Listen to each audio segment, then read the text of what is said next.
먼저 이번 화에서는 밤의 신체 능력이 한 단계 업그레이드된 모습을 보여줬습니다. 2급 선배인 당시 밤의 약점은 약한 신체 능력이었는데요. 이 당시 작가님의 말을 대변했던 시비수가 밤의 신체 능력이 약하다는 걸 꼬집고 레이나로 신수의 힘을 봉인한 다음 공격하는 모습을 보여줬습니다. 이때 밤은 퍼그가 시험해칭에서 주입했던 가시 그릇의 힘을 빌려서 승리할 수 있었죠. 이후 밤은 네이먼트 정거장 에피소드가 끝난 뒤 정거장을 빠져나갈 때 엔도르시의 스피드에 버거워하는 모습을 보여주면서 역시 자아드 공주에 비하면 신체 능력이 많이 딸리는 모습을 보여줬습니다. 그런데 이번 화에서 작가님은 대놓고 밤과 자아드 공주를 비교하면서 밤의 신체 능력이 자아드 공주급으로 향상됐다는 걸 드러냈는데요. 밤이 착지할 때의 모습을 살펴보면 신수로 다리를 강화한 것 같아서 신수를 제외한 기본 신체 능력이 올라갔다고까지는 말하기 어려웠습니다. 하지만 밤이 네이먼트 정거장에서 신수를 사용했어도 엔도르시를 따라가는 건 어려웠기 때문에 이전에 비하면 신체 능력이 많이 올라갔다고 볼 수 있었죠. 그리고 호크니는 미래안을 가지고 있었는데요.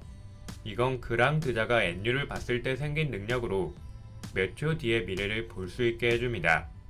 그랑 드자는 호크니가 구원자를 데리고 오는 조건으로 이 미래안을 호크니한테 선물로 줬는데요. 호크니는 미래안을 사용해서 하이랭커급이었던 헬조의 공격을 미리 간파하는 모습을 보여줬습니다. 현재 호크니는 이 능력을 활용해서 길잡이 역할을 수행하고 있는 것 같네요. 그리고 천재 파도잡이 유한성의 특기는 신수를 이용한 증폭기와 연계기인데요. 다른 사람과 호흡을 맞춰서 신수를 최대한 크게 만드는 겁니다. 마지막 정거장에서 유한성이 만들어낸 신수를 살펴보면 규모가 굉장히 거대하다는 걸 알 수 있었는데요. 이번 화에서 밤이 신수를 사용했을 때 예전보다 훨씬 크게 만들었던 걸 보면 점점 유한성처럼 파도잡이로서의 재능이 발휘되고 있는 것 같습니다. 또한 원래대로였다면 밤은 그 누구도 죽이지 않았겠지만 에반켈의 미션을 수행하기 위해 점점 냉혹해져가는 모습도 엿볼 수 있었는데요.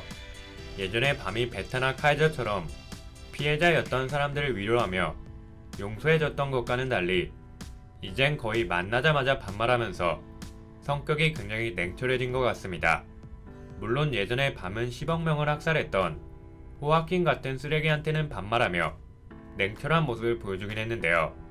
이건 밤이 어느 정도 진실을 안 뒤에 분노했다는 것이었다는 점에서 바로 공격했을 때와는 살짝 느낌이 달랐습니다. 또한 밤의 태도를 살펴보면 앞으로 퍼그에 긴밀히 협력하면서 점점 퍼그의 중심에 설 것 같은데요.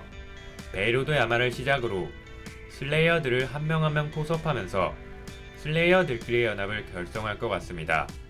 퍼그의 수장인 미르치아도 밤을 좋게 보고 있으니 충분히 가능성 있어 보이네요. 마지막으로 연우는 고대의 랭커라서 똑같이 고대의 랭크였던 하진성급이 될 거라고 예상했는데요. 이번 화에서 연운이 보여준 모습을 보면 좀 쩌리처럼 나와서 하진성급은 안 될 것 같습니다.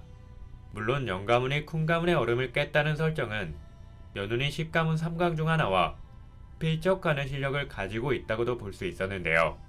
이미지가 너무 부드럽게 묘사되다 보니 아직까지는 그렇게 강하다는 느낌을 풍기지 못하고 있는 것 같습니다.